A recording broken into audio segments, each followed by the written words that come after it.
le Coran n'est pas le dernier message de Dieu. Voilà. Pour dire les choses clairement et simplement, le Coran n'est pas le dernier message de Dieu. Alors, c'est peut-être le dernier message massif, avec une législation, c'est possible. Et encore, j'en sais rien, hein, je l'affirmerai pas. Mais en tout cas, c'est pas le dernier message. Notre-Dame de la Salette, c'est Dieu qui fait une révélation à des enfants, et cette révélation, elle est postérieure au Coran. Bernadette Soubirous, c'est après le Coran. Jeanne d'Arc, c'est après le Coran. Bon, il y a eu plein de Notre-Dame de Fatima, c'est après le Coran.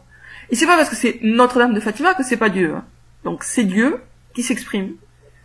Et donc, des messagers de Dieu, il y en a eu avant et après le prophète Mohammed. Il y en a eu avant et après.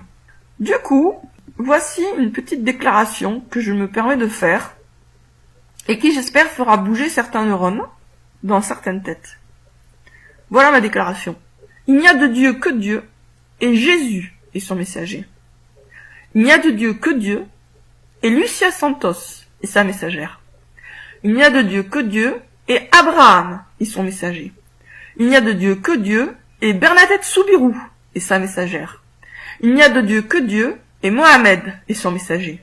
Il n'y a de Dieu que Dieu, et Mélanie Calva est sa messagère. Il n'y a de Dieu que Dieu, et Thomas Martin est son messager. Il n'y a de Dieu que Dieu, et tous ses messagers sont ses messagers, et toutes ses messagères sont ses messagères. À bientôt les amis.